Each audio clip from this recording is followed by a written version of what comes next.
ಇತ್ತೀಚಿನ ದಿನದಲ್ಲಿ ರಾಜ್ಯದಲ್ಲಿ ಒಳ ಮೀಸಲಾತಿ ಬಗ್ಗೆ ಎಡಗೈ ಮತ್ತು ಬಲಗೈ ಸಮುದಾಯದ ಜನರು ಹೋರಾಟಕ್ಕಿಳಿದಿದ್ದಾರೆ ಮತ್ತು ರಾಜ್ಯಪಾಲರು ಮೊನ್ನೆ ತಾನೇ ಮಸೂದೆಗೆ ಅಂಗೀಕಾರ ಹಾಕಿದ್ದಾರೆ. ಅದರ ಪೂರ್ವದಲ್ಲಿ ಹಲವಾರು ಗುಂಪುಗಳು ಹೋಗಿ ಮಸೂದೆಗೆ ಸಹಿ ಹಾಕಿ ಅಂತೇಳಿ ಒತ್ತಾಯವನ್ನು ಹಾಕ್ತಾಯಿದ್ರು. ಆದರೆ ರಾಜ್ಯಪಾಲರು ಕೆಲವು ಆಕ್ಷೇಪಣೆಗಳನ್ನು ವ್ಯಕ್ತಪಡಿಸಿ ಮಸೂದೆಯನ್ನು ವಾಪಸ್ ಹಾಕಿದರು ಮತ್ತು ಅಡ್ವೊಕೇಟ್ ಜನರಲ್ ಮುಖಾಂತರ ಮಸೂದೆಗೆ ಕೆಲವು ಮಾಹಿತಿಗಳನ್ನು ರಾಜ್ಯ ಸರ್ಕಾರ ಕೊಟ್ಟು ಮೊನ್ನೆ ಹಾಕಿದ್ದಾರೆ. ಸಹಿಯನ್ನು ರಾಜ್ಯಪಾಲರು ಅಂಕಿತವನ್ನು ಹಾಕಿದ್ದಾರೆ.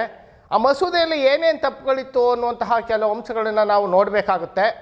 ಬಹಳ ಮುಖ್ಯವಾಗಿ ಹಿಂದೆ 2022ರಲ್ಲಿ ಅಂದಿನ BJP ಸರ್ಕಾರ ಮೀಸಲಾತಿಯ ಪ್ರಮಾಣವನ್ನು 15ರಿಂದ 17 ಮತ್ತು 4ರಿಂದ 7%ಗೆ ಹೆಚ್ಚಿದಂತಹ ಸಂದರ್ಭದಲ್ಲಿ ಆ ಕಾಯ್ದೆ 5ನೇ ಖಂಡಿಕೆಯಲ್ಲಿ ಅನುಸೂಚಿತ ಜಾತಿಗಳು ಅನುಸೂಚಿತ ಪಂಗಡಗಳು ಮೀಸಲು ರಹಿತ ಅಂದರೆ ಜನರಲ್ ಬಿಂದುಗಳಲ್ಲಿ ಆಯ್ಕೆಯಾದಾಗ ಅಂತಹ ಸಂದರ್ಭದಲ್ಲಿ ಮೀಸಲು ಬಿಂದುಗಳಿಗೆ ಯಾವುದೇ ಧಕ್ಕೆಯಾಗತಕ್ಕದ್ದಲ್ಲ ಅನ್ನುವಂಥದ್ದನ್ನು ಆವತ್ತಿನ BJP ಸರ್ಕಾರ ಬಹಳ ಪ್ರಾಮಾಣಿಕವಾಗಿ ಆ ಕಾಯ್ದೆಯಲ್ಲಿ ಸೇರಿಸಿತ್ತು. ಆದರೆ ಮೊನ್ನೆ ಮಂಡನೆಯಾದಂಥ ಒಳ ಮೀಸಲಾತಿ ಮಸೂದೆಯಲ್ಲಿ ಈ ಅಂಶವನ್ನು ಸರ್ಕಾರ ಕೈಬಿಟ್ಟಿದೆ. ನಾಳೆ ಈಗಾಗಲೇ ನಾವು ನೋಡ್ಬೋದು 99 ಆರ್ಡ್ರನ್ನ ಇಟ್ಕೊಂಡಾಯಿತು. ಜನರಲ್ ಮೆರಿಟ್ನಲ್ಲಿ ಓನ್ ಸೀನಿಯಾರಿಟಿಲಿ ಬಂದಿರೋಂತಹ ಪ್ರಾತಿನಿಧ್ಯವನ್ನು 15-3 ಇದೆ ಅಂತ ಹೇಳಿ ಮೀಸಲಾತಿ ಕೊಡೋದನ್ನ ನಿರಾಕರಿಸುವಂತಹ 1,000ಕ್ಕೂ ಹೆಚ್ಚು ಜನರಿಗೆ ಬಡ್ತಿಯನ್ನು ಕೊಡೋದ್ರಲ್ಲಿ ನಿರಾಕರಿಸಿರೋದನ್ನು ನಾವು ಕಾಣ್ತಾ ಇದ್ದೀವಿ.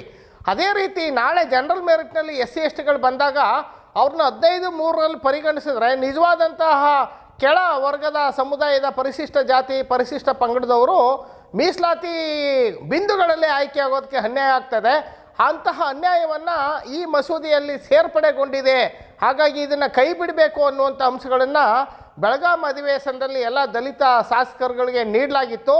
ಮಾನ್ಯ AR ಕೃಷ್ಣಮೂರ್ತಿ ಅವರು ಇದರ ಆಧಾರದ ಮೇಲೆ ಈ ಮಸೂದೆಗೆ ನನ್ನ ಒಪ್ಪಿಗೆ ಇಲ್ಲ, ನನ್ನ ಸಹಮತಿ ಇಲ್ಲ ಅನ್ನುವಂಥ ಮಾತನ್ನು ವಿಧಾನಸೌಧದ ಒಳಗಡೆ ಬೆಳಗಾಂ ಅಧಿವೇಶನದಲ್ಲಿ ಕೂಡ ತಮ್ಮ ಅಭಿಪ್ರಾಯವನ್ನು ವ್ಯಕ್ತಪಡಿಸಿದ್ರು. ರಾಜ್ಯ ಸರ್ಕಾರ ಒಂದು 63 ಜಾತಿಗಳು ಬಲಗೈ ಸಮುದಾಯಕ್ಕೆ ಸೇರ್ಪಡೆಗೊಂಡಿದೆ ಅಂತೇಳಿ ನೀವು ಬೆನಿಫಿಟನ್ನು ತಗೊಳ್ಳೋದಕ್ಕೆ ಅಂಬೇಡ್ಕರ್ ಅಭಿವೃದ್ಧಿ ನಿಗಮದಲ್ಲಿ ಮತ್ತು ಅಲೆಮಾರಿ ಅಭಿವೃದ್ಧಿ ನಿಗಮದಲ್ಲಿ ರೈಟ್ ಕಮ್ಯುನಿಟಿ ಬೆನಿಫಿಟ್ ತಗೊಳ್ಬೋದು ಅಂತ ಇತ್ತೀಚೆಗೆ 13ನೇ ತಾರೀಕು ನವೆಂಬರ್ ತಿಂಗಳಲ್ಲಿ ಒಂದು ಆದೇಶ ಮಾಡಿದೆ.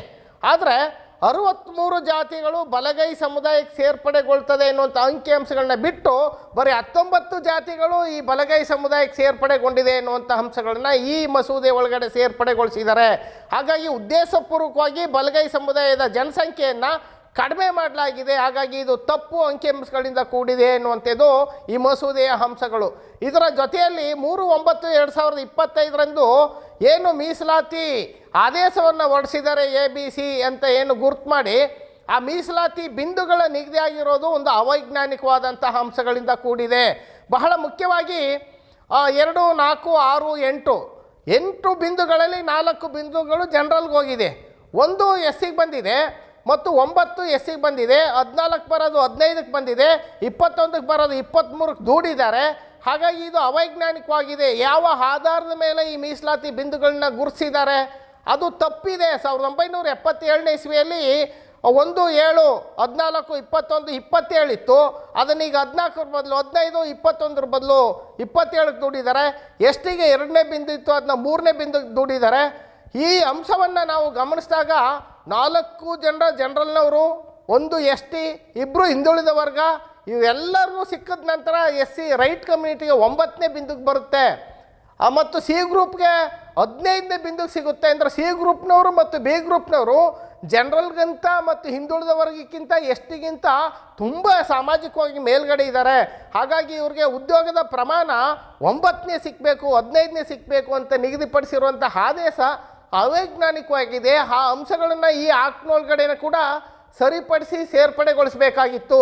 ಆದರೆ ಸಮಾಜ ಕಲ್ಯಾಣ ಇಲಾಖೆ ಒಂದು ರೀತಿಯ ಮಂಕು ಬೂದಿಯನ್ನು ಬಳಕೊಂಡ ರೀತಿಯಲ್ಲಿ ಅವೈಜ್ಞಾನಿಕವಾಗಿ ಇರುವಂತಹ ಮಸೂದೆಯನ್ನು ಮಂಡಿಸಿರುವಂಥದ್ದು ಬಹಳ ಸರಿಯಾದಂತಹ ಕ್ರಮವಲ್ಲ. ಇದರ ಜೊತೆಯಲ್ಲಿ ರೋಸ್ಟರ್ಗಳನ್ನು ಗುರುತಿಸುವಾಗ 1 ಅಥವಾ 2 ಹುದ್ದೆಗಳಿದ್ದಾಗ ಆ ರೋಸ್ಟರ್ನ ಗುರುತಿಸುವಂತಹ ಅಧಿಕಾರವನ್ನು ಸಮಾಜ ಕಲ್ಯಾಣ ಇಲಾಖೆ ತೆಗೆದುಕೊಳ್ಬೇಕಾಗಿತ್ತು. ಒಂದೊಂದೇ ಹುದ್ದೆಗಳಿದ್ದಾಗ ಯಾವ ರೀತಿ, 2 ಹುದ್ದೆಗಳಿದ್ದಾಗ ಯಾವ ರೀತಿ ಮತ್ತು 3 ಹುದ್ದೆಗಳಿದ್ದಾಗ ಯಾವ ರೀತಿ ರೋಸ್ಟರ್ಗಳನ್ನ ಗುರುತಿಸಬೇಕು ಅನ್ನೋದನ್ನ ಸ್ಪಷ್ಟಪಡಿಸಬೇಕಾಗಿತ್ತು. ಈಗ ಧಾರವಾಡ ಕೃಷಿ ವಿಶ್ವವಿದ್ಯಾನಿಲಯದಲ್ಲಿ 39 ಹುದ್ದೆಗಳಲ್ಲಿ 9 ಹುದ್ದೆ ಎಸ್ ಸಿ ಬಂದಿದ್ದು, ಎಲ್ಲ 9 ಹುದ್ದೆಗಳು ಎಸ್ ಸಿ ಎಗೆ ಹೋಗಿದೆ. ಇನ್ನು 30-35 ವರ್ಷದ ನಂತರ ಎಸ್ ಸಿ ಬಿಗೆ ಬರೋವರೆಗೆ ಒಂದು ಜನರೇಷನ್ ಸಂಪೂರ್ಣವಾಗಿ ನಿರ್ನಾಮ ಆಗಿಬಿಡುತ್ತೆ.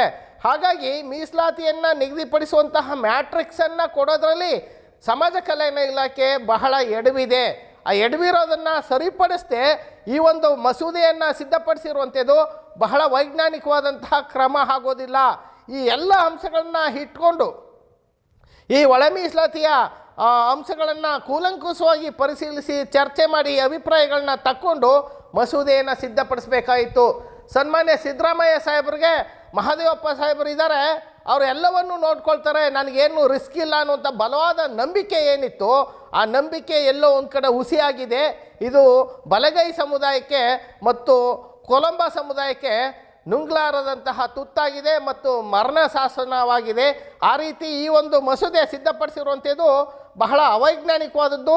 ಅದೇ ಮಸೂದೆಗೆ ರಾಜ್ಯಪಾಲರು ಅಂಕಿತ ಹಾಕಿದ್ದಾರೆ ಮತ್ತು ಇದಾದ ನಂತರ ರಾಜ್ಯ ಸರ್ಕಾರ ಬೇರೆ ತೀರ್ಮಾನವನ್ನು ತೆಗೆದುಕೊಂಡಿದೆ.